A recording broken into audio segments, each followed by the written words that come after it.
Hello, it's Randy Duck, and today we got our very first guest replay, and we're featuring the one and only SWINDLE 321. So yeah, he sent us in this replay in the CS-63 Tier 10 Polish Pleb tank, and I'm quite glad he did because it's a great game, but it's also a tank which I've not featured on the channel myself yet. To be honest, it's a tank I've not played that much. I've played like a handful of games in, which I don't know why, because this tank is phenomenal really. It's superb. It's got obviously the, we've all seen probably the reviews of this tank already, but the quick summary, it's got amazing DPM, really good gun, 390 alpha, and obviously very good mobility. And not only that, it has its own special mechanic of basically that's just called the speed mode, where you can activate this mode and your gun handling is awful in this mode, but it comes with the fact that you get extra mobility, extra top speed, and not just the increased top speed, but also the engine power. So for example, like power to weight, so you can go uphill for example in this mode, and you don't even lose much speed, which is just insane. On a tank which has already got good mobility even without that mode. That's the thing, even without that mode it would still be a good tank. That just adds something unique, and it is, it's really decent. But you can see here, I'll get back to the replay, we're on Mountain Pass, and SWINDLE he's taking sort of middle position where he's using the bush to his advantage. You can see he's pulling back, he's realised he's not getting spotted here because he's obviously pulling back through the bushes. He's pulling back there just in case he gets blind fired, but he's able to, he's already racked up 2k damage here, which is a decent start to the game, especially on one of these, like the maps like Mountain Pass. When you can get early damage in a game like this, it's really, it's really nice to do. We've taken out this Death Star, picked up a little bit of assistance. I think he might have trapped him in place there. But what you've noticed sort of down the J line, which can quite happen on this map sometimes, is there's not really enough support there. That their enemy team are clearly winning that side, so there's no point SWINDLE going down there now, because obviously he's thinking in his mind that's already lost. So he's going to put himself in a position that hopefully if they then push down, he'll be able to get a few shots in, because it's looking like they're losing that side. And like I say, if he goes down there to help, they'll be outgunned, outmatched, and it's just no point. So he's obviously he's alert to that. And he's basically going to just, what sometimes I like to do is sort of stay near the bridge and see if we can get a few shots when they come in. But the problem he's got is they're not really won the bridge either. So he could end up risking a situation if he stays there where he's just got nowhere to go. So he's going to do the right thing. He's going to go back up to the hill and see if he can get some shots in while he's still got tanks alive down there as a little bit of a distraction. Because this tank, like I say, it does have fantastic DPM. So if you can get this gun slinging, you can rack up the damage in no time at all. So it's even on the scores, it's 10-11, but the enemies sort of have the better positions, and yeah, this is where he's got to make his gun count basically. He's got to try and get his shots in. He has to be a little bit careful as well, because where you've got this light tank, that's always going to keep him permo lit, or keep spotting him up.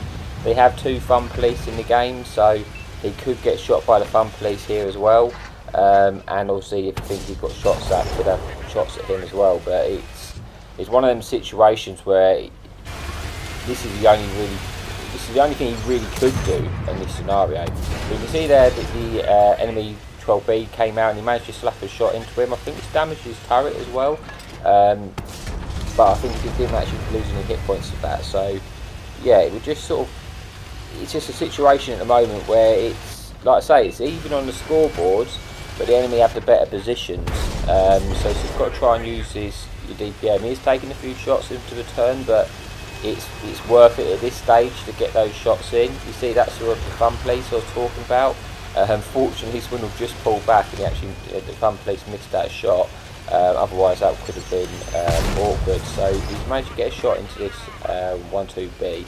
I imagine he'd want to try and get rid of this tank if he could, because he's just got to try and take the guns out of the game at the moment. And yeah, obviously he's on a 1-shot now, so hopefully he can just finish him off, which he does. now, you know, we've only got 602 hit points left, and all of a sudden this game, as where it was very even, like I say, on the scoreboard, it's now changed to 4 versus 7. So it's not ideal, but this E6, he's in a sort of bit of problem. He's getting pushed by our friendly tank in the low ground, and also Swindle's hoping that he's going to poke out so he'll be able to get a shot in. You know, as he pulls back, but I think actually he gets taken out by the IS-7, so he doesn't have to worry about that. So right now we're in a situation, you can see this Andre the Giant, that's pushed over, and he is full health. So he has loaded to the premium rounds, just because he's going to need that increased penetration basically to deal with that guy. At this stage you can't really afford to be bouncing shots, because it's in a bit of a, it's even, but it's like I say, the enemy's got quite a dominant position, I would say, and he's not got a lot of hit points. But he's seen this Waffle E100, so he's going to swap to the HE, because he's got 2 HEs, and this is what he carries him for, really, isn't it? Like, when you see a Waffle E100, you've got to be swapping to your HE shells, because you're going to just maximise your DPM, because anywhere in the turret, if he hits him with the HE, he's going to pen. So you see this, he wakes up and he slaps him in there, already just putting them up to just shy of 5,000 damage now. He's going to get another shot in, so he's penned both his HEs, putting the Waffle 100 on a 1-shot. He's going to try and chance it and get a shot in to finish him off. He does, he manages to avoid getting hit in return. So that was a big kill right there. So now it's down to a 4 versus 5. So again, he's evened up the scores. And he's going to push around to see if he can try and help out our heavy tank, which is engaging in that Andre the Giant, basically. See if we can try and get us a few shots in. But it looks like a 60 TP. He's not very healthy either at this stage. But that Andre the Giant has been slapped about a bit. I think the artillery might even hit him, to be honest with you. But we need to try and take this guy out. He is a 1-shot, but the Jagu's looking at him, so I imagine that was a bit of a sketchy bum moment. Now he realises it's going to be awkward for him to get shots into the Andre when the Jag E100 is just staring at him.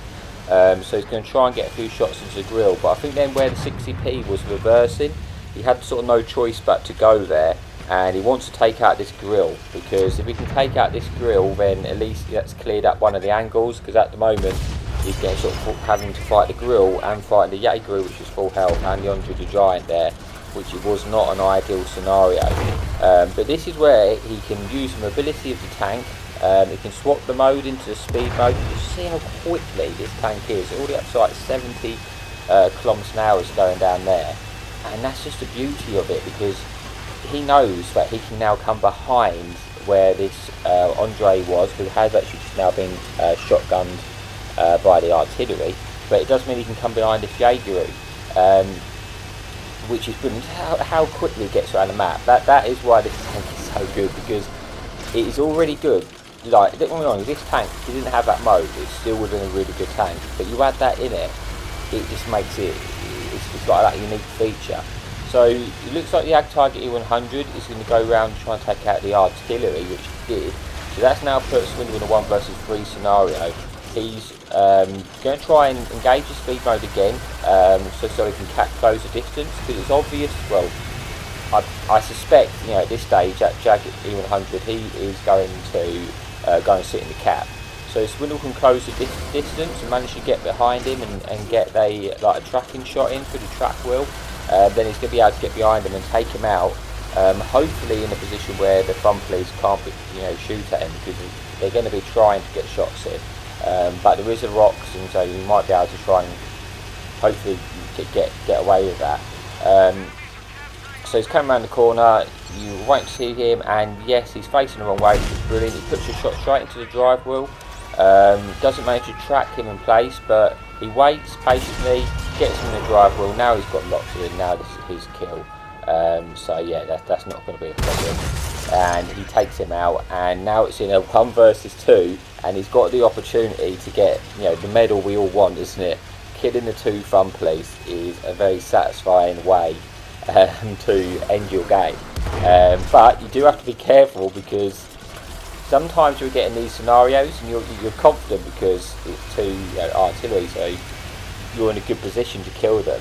but you don't want to get shotgun, because this has been a really nice game, hasn't it, so far. It's got just shy of 7,000 damage, 1,600 assistance. So you don't want to get caught out by the fun police, and yeah, no one wants to go that way. But he's in for the chance of getting the medal. So like I say, he swapped to the acceleration mode to get here quickly, but he did the right thing here. He swapped back, just because, like I say, when you are in that mode, you can't, trying to shoot in that mode, you've got no accuracy. So he swapped back because he knew that if he's catched out the fun police, he would want to get a shot into him and take him out. Don't want to have the horrendous aim time you get and accuracy you get in the speed mode. But he's engaging again now, because he's going to try and, someone's in the cap, so one of the artilleries is in the cap, so he's got to get a move on, because he doesn't want the second one to get into the cap, and that would be awkward. But as he comes around, he's spotted one, which is going through the middle, so he's going to wait till he can get his shot in. He gets one in. He's going to just close a bit of distance while he's reloading, because this is fun, he's not going to get a time to turn around. And now this is what he does now. This is a smart thing. He realises he's got a minute on the clock. This tank is very, very quick. So he's got a little bit of time. So he was going to go up through the front, but obviously now that he suspects that's where the artillery will be looking for him. So realising that he's got a minute on the clock, he's going to use the mobility in the acceleration mode to be able to come all the way around the back of the map. Just how much, how far he has to travel to do this. But he can close the distance so well, but he's got enough time. It doesn't even really lose much speed going up this hill, which is just disgusting, really. Like, he's going up a hill and he's easily doing like over 50 kilometers an hour, which is crazy, which is giving him enough time to flank all the way around, so the artillery is unlikely to be looking this way. So he swapped out to mode just in case he is looking this way, so he can try and get a shot in. Now he has to hit his shot because it is getting tense. He's got an opportunity to get a shot in, the artillery's moving, but just gets it in, and now he's bought himself the time. He doesn't have to worry about the cap reset, he's got no pressure on that anymore, so he can take his time. He's going to try and see if he can get a shot into him and finish him off. Like I say, he's poking this nice and slowly because he doesn't want to get caught out by this fun police, does he? Now, it's a little bit awkward because where that TD is, obviously the Jag E100, it's got that wreck, so it is awkward. He doesn't have to overextend round and then get shotgunned, because he could just sort of splash him and take him out, so he doesn't want that to happen. And obviously this arty does have a turret, so he does have to be careful. So he's taking his time. You see there, while he's still got time on the clock, he's going to make sure he's going to guarantee hit this shot. He's just waiting for the artillery to make a mistake. He doesn't want to rush the shot and then be on a reload for the artillery to come around and shotgun him, so that's why he wants to make sure he's going to hit and kill him. He gets that opportunity, his patience pays off, and he takes him out. And that is the end of quite an exciting game, I thought. So all that's left is to get to the results screens, and we can see how he got on. So he picked up the top gun, so he got 6 kills, he got 7,743 damage, so just shy of 8,000 damage. 1,654 assistance. So yeah, all in all, I thought that was a really decent game, and I'm quite happy he shared it with me. He obviously picked up the Defender medal as well as the the medal we all care about, which is kitted as both artilleries. So yeah, I hope you liked that. I hope you liked me sort of doing a guest replay on Swindle's video. As always, thank you so much for watching, and happy tanking.